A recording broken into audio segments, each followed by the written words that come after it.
January 27th Village Board Meeting to order. Would you please stand for the Pledge of Allegiance to be led by Trustee Maher? Pledge allegiance to the flag of the United States of America and to the republic for which it stands, one nation, under God, indivisible, with liberty and justice for all. Okay, roll call, please. Trustee Maher, we'll be starting with you this evening. Here. McClafferty. Here. Sagowski. Here. Stapleton. Here. Kittredge. Here. Kwasniewski. Here. Okay, great. First off, our consent agenda consists of the approval of minutes from the December 9th, 2019 Village Board meeting, as well as the December 16th Committee of the Whole meeting, and minutes from the December 19th Village Special Board meeting. In addition, we have the approval of disbursements. We have an ordinance amending Title V and Title IX of the Lamont, Illinois Municipal Code. And we have a resolution authorizing the execution of an intergovernmental police service assistant agreement to join the DuPage Metropolitan Emergency Response and Investigation Team, known as MERIT. I need a motion, please. So moved. Second. Okay, motion by Trustee Stapleton, seconded by Trustee Snegowski. Do we have any questions or comments? Okay, roll call, please. Now it's got Kittredge first here on this page, so I don't know. Yes.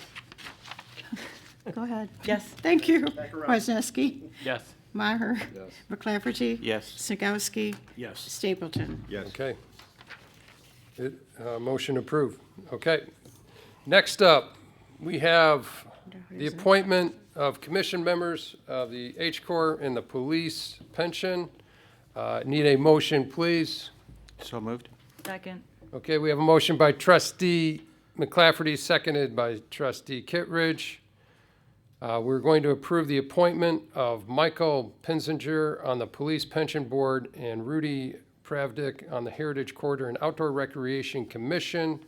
Any questions or comments on these approvals? Roll call, please. The rest of the pages seem like they start with Trustee Maher, so let's go with that this time. Yes. Okay, thank you. McClafferty. Yes. I like the Sagowski? variety. Yes. Stapleton. Yes. Kittredge. Yes. Kwasniewski. Yes. Okay, clerk's report, Charlene. Oh, okay, you don't have a report? Actually, I do. I apologize. First, we have quite a bit to share, so. Okay. And we'll try and keep it quick here. So again, Happy New Year. We have a lot of initiatives going on as we move into 2020. And to play off the 2020, obviously, we're trying to create an even better vision. You can hear all about this and more on March 19th, which is our annual State of the Village address. It'll be held at Cristo Grand Banquets from 4 to 6 p.m. You can register to attend on the Heritage Corridor Business Alliance website, which is the Lamont and Homer Glen Chamber. It is at myhcba.com.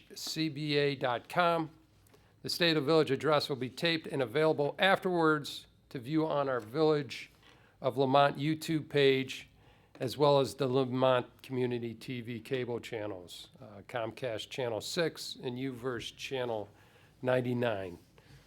In addition, we are seeking nominations for the St. Patrick's Day Queen for the March 7th parade. That is our annual St. Patrick's Day parade. Nomination letters must be turned in to us by this Friday, January 31st. Further information can be found on our website's front page, Village Spotlight, or call Donna Pacina at 630-243-2700. As I mentioned again, St. Patrick's Day Parade on March 7th. It'll be downtown from 1 to 5 p.m. You can find more details about the parade and how to participate in it on the website's community calendar. Also, please visit our website community calendar to find out about other activities going on and around town. Again, that's at lamont.il.us. It's 2020, and every 10 years, every decade, the Census Bureau is making their count, and they are recruiting to fill hundreds of thousands of temporary positions across the country to assist with the census count. Please visit their website at 2020census.gov/jobs for more information.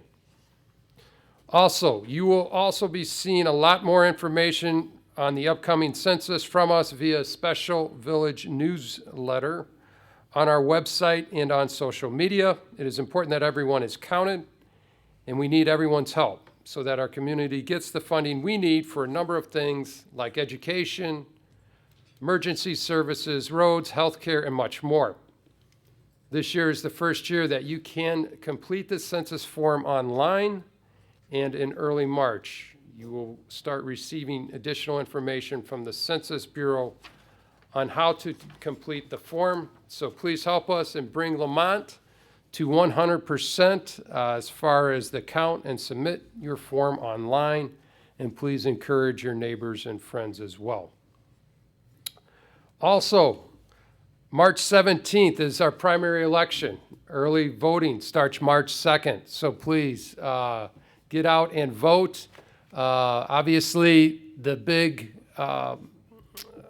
primary involves our presidential election, so please get out and vote. Also on the ballot will be the subject of cannabis. We will have a special non-binding referendum. So for an update on the subject of cannabis, the village board would like to take additional time to better understand the statutes and receive additional feedback from the village residents on allowing a dispensary in the village of Lamont. We held a special village board meeting on December 19th, in which an ordinance was passed by majority vote that formally prohibits cannabis businesses from locating within the village limits. This will give us additional time for this review. In order to obtain public sentiment, the village board previously approved a resolution to place a non-binding referendum question on the March 17th, 2020 presidential primary election ballot. This referendum question will read, shall the village of Lamont and the counties of Cook, Will, and DuPage allow the operation of a recreational cannabis, also known as marijuana dispensary, within its jurisdiction? So registered voters can vote yes or no on this question. Additional information on the Cannabis Act and its potential impacts is on our website at lamont.il.us/adult-use-cannabis. Again, that's lamont.il.us/adult-use cannabis. There are also frequently asked questions and responses on that page as well. So again, please encourage everyone to get out and vote. It's our right and it's our obligation. So please get out and vote. March 17th, early voting starts March 2nd. Typically, we have a little bit more time, but we have just a little bit over 2 weeks to do that. So please get out and vote. Now, with that being said, it's time for the clerk's report. So Charlene, you're up now. It's really my turn, okay. All right, I attended the Municipal Clerks of Illinois Winter Seminar in Mount Vernon, Illinois on Thursday and Friday. All 4 sessions on Friday covered new laws. One of the 4 discussed or talked about the laws pertaining to cannabis, and the other session on Friday afternoon talked about the laws concerning serving of alcohol. And he made mention of the fact that the alcohol licenses, at least for beer and wine, have gone up immensely. He gave us the numbers, they're in the thousands, because people wanted to get the gaming machines in, and they can't do that if they don't serve some sort of alcohol. So the numbers were just like more than double for the licenses around the state. Anyway, let's see, and then one session, the second one was just covering laws, different laws about elections and miscellaneous things, many things. It was very interesting, a lot to try to process, but really, I got to say, nothing as far as the cannabis laws, they don't know anything different than you've either read or heard or whatever here at the village. So it really wasn't any more enlightening than usual. But anyway, The second thing I wanted to mention was I received a letter today from the Cook County Board of Review, and there's now a new program, and it's called spouses. They're granting spouses of fallen heroes a spouse tax abatement in Cook County and in the city of Chicago. This will abate up to 100% of the taxes, the property tax. You need to contact Cook County Board of Review if this pertains to you and you could possibly take advantage of this new program.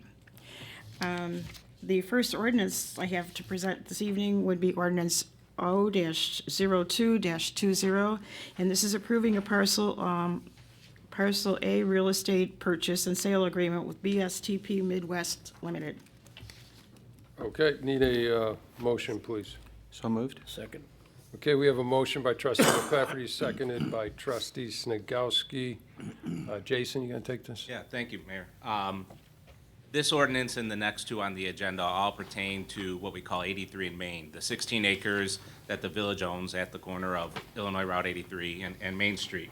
The village issued an RFP in October 2019. In November, Bluestone Single Tenant Properties, that's the BSTP, better known as Bluestone, was the sole applicant for that RFP. The offer consists of, in total, $2.7 million to purchase these properties, and it's presented in three parts or three separate purchase-sale agreements or three contracts. The centerpiece of this development will be a new fuel center and convenience store, which promises to bring a lot of additional sales tax and other revenue to the village. We've already begun our due diligence with Bluestone and are looking forward to continue to working towards that project. This process was discussed at the December Committee of the Whole, and it's recommended that we approve these agreements. Thanks, Jason. Do we have any other questions or comments?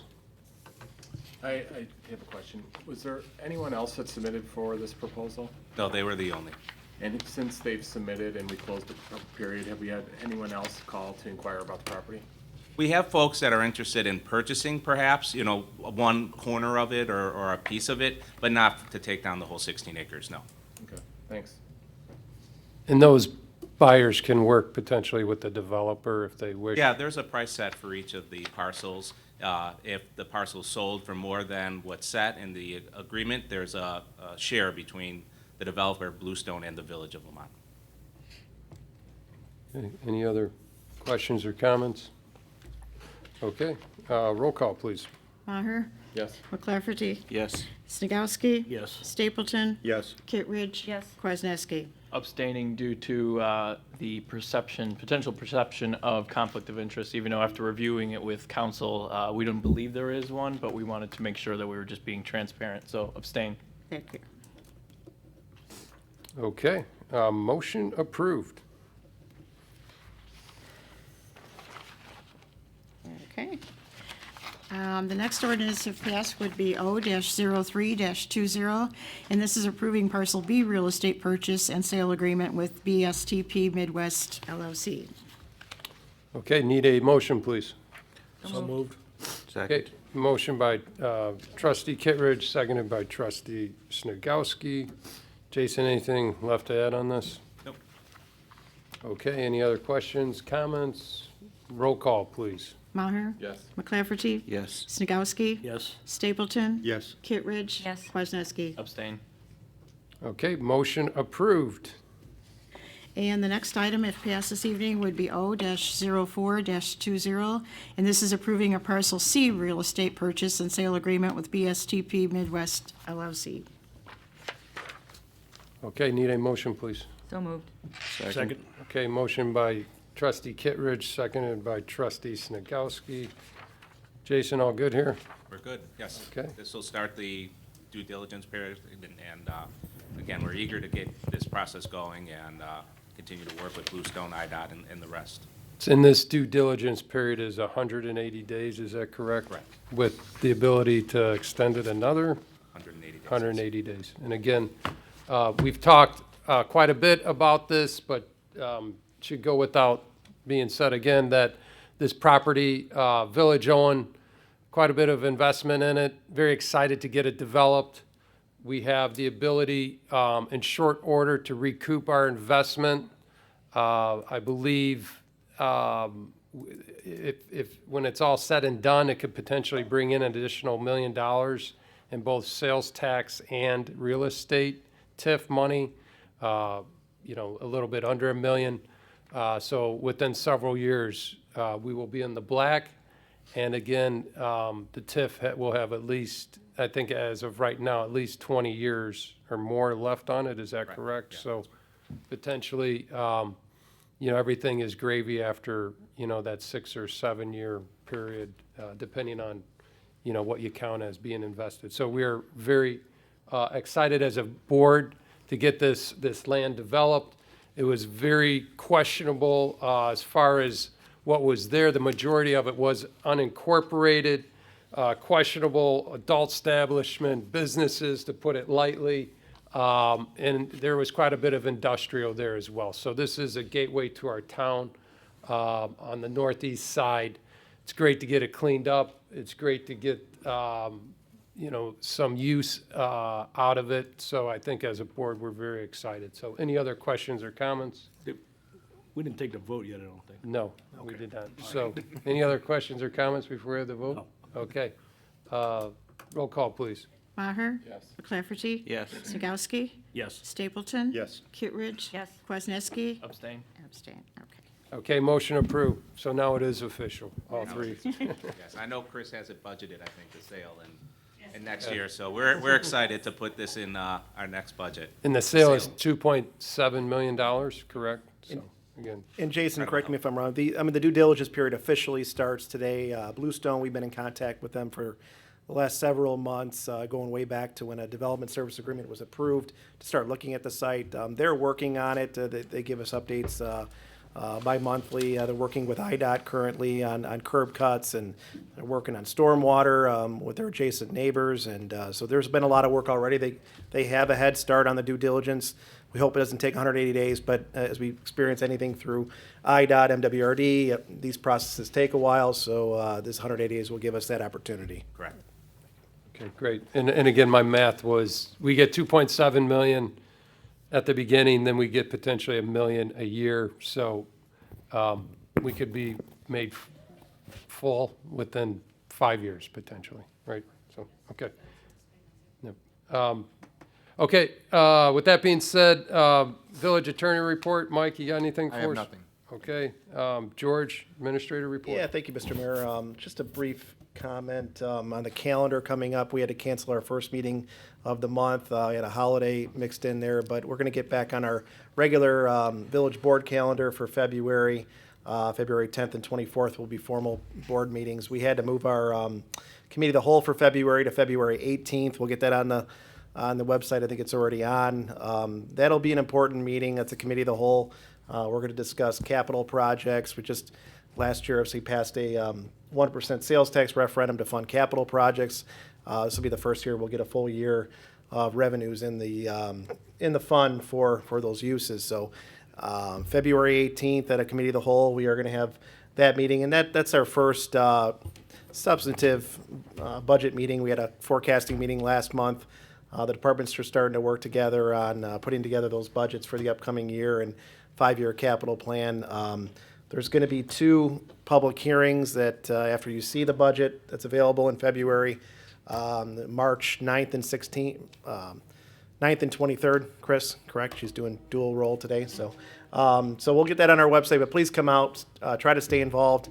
We have invested in a new agenda management system that we're excited. That's what Chris is working on right now. Doing a little bit of a pilot program to see how it works out.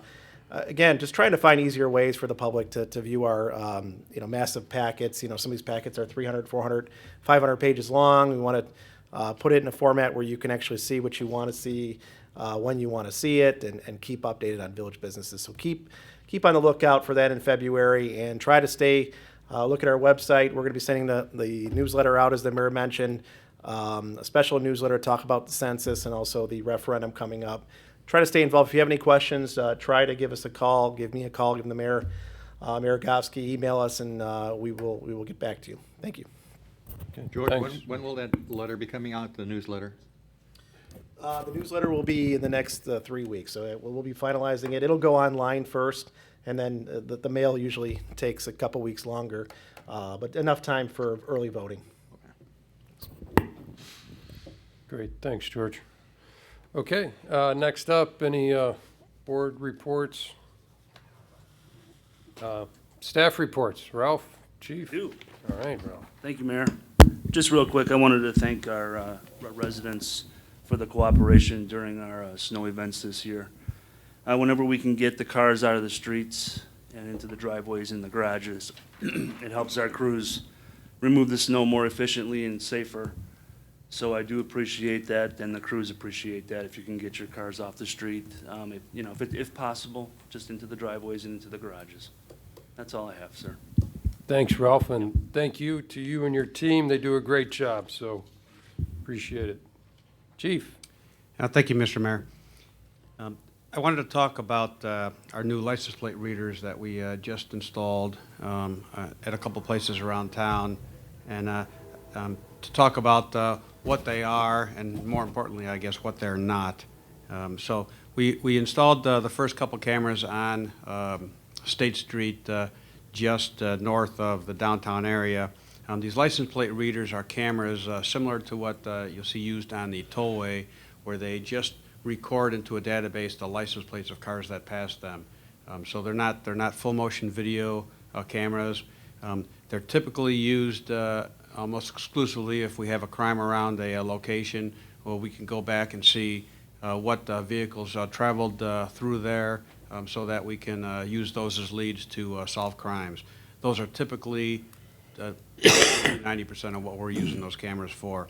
They're not going to be used for any type of proactive enforcement of any kind. They're not utilized for tracking citizen movements. And there are some other uses that we can do. For instance, like aggregate data, we can use them to see how many cars have passed by a certain location over a period of time, that type of thing. But I just wanted to allay any concerns. I think they're a good thing for the village. We do have 4 more cameras that we're going to put up somewhere in the area of the Kohl's and Target, mostly targeting a lot of the retail thefts that we have in that area, and then down on New Avenue in that area. We do want to say that we're grateful to Citco for supplying us a couple of those cameras, and for Vigilant for supplying a couple. So far, the village hasn't spent any money on these cameras. We've had them all donated, and we're looking for other companies to assist us with building this network out into Lamont.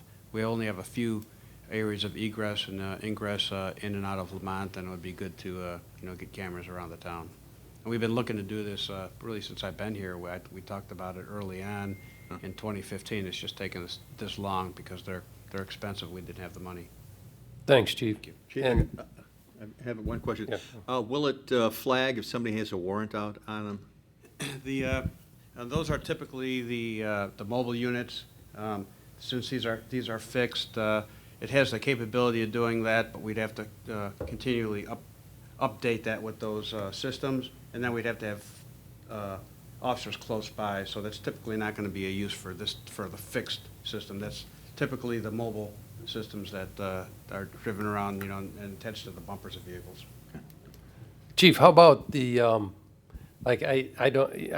is there like a software package that comes with this that instantly, like if there's a stolen car that comes into town, does it read it or no? No, that's the mobile systems. Okay, got it. So there are systems we can do that, but it's not data linked. Got it. Those systems, they're typically a day old, and they have to be uploaded every day. And the towns that do, they would get uploaded as you drove into the village hall, and it would Okay. give you yesterday's, and then it would be real. So the issue with those systems is they have to be real time to make sure they're still valid, and it's still stolen or it's still wanted, those types of things. So there are ways we can put our own flag. If we're looking for a particular suspect, we could put that in to the system. But typically, no, we're not linking it to a wanted database. Okay.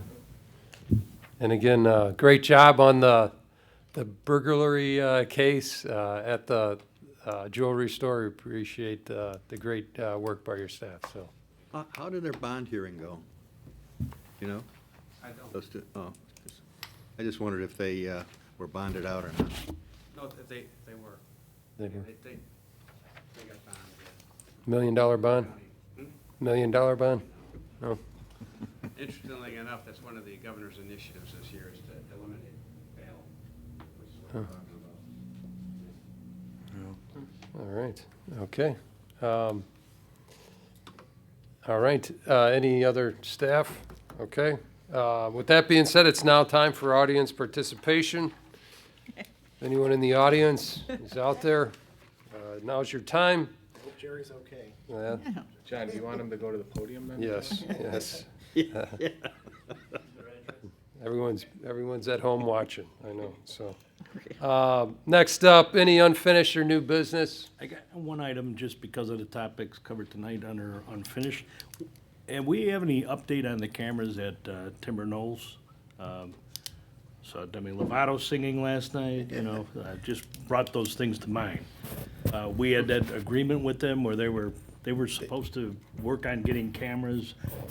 Kinda Well, there's lost track of two- what the latest was. On the cameras itself, they have not committed to, again, that's another one of the corporate partners we'd love to get to help us out on these projects, because it would benefit Timberline Knolls more than anything with, runaways and other issues. Now, we have implemented, we approved an ordinance, I think back in October, Chief, or September, on excessive calls. Right. And so that went into play. We got our first quarter, and we billed Timberline Knolls, and they paid their bills for excessive calls, which is good news.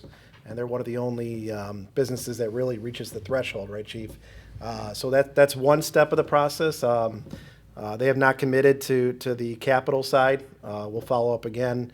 One thing that we would hope they would do, on their own accord, but might just have to keep I following know up. they had a number of leadership changes down there. Correct, so- yeah. And they would benefit greatly by having these cameras. We even talked about even an infrared drone of some sort. I mean, something that could work for both of us. They're not just handing out equipment. It could help out. Tom doesn't have that yet. Tom does not have the infrared drone, no, so. Thank goodness, right? Now, so yeah, we'll keep following up and we'll report back. Thank you. Okay, all right, with that being said, need a motion to go into executive session to discuss under Chapter 5 ILCS of the Open Meetings Act 120, personnel performance of employee, 2C1. So move. Okay, motion by trustee Stapleton. Do we have a second? Second. Seconded by trustee Kittredge.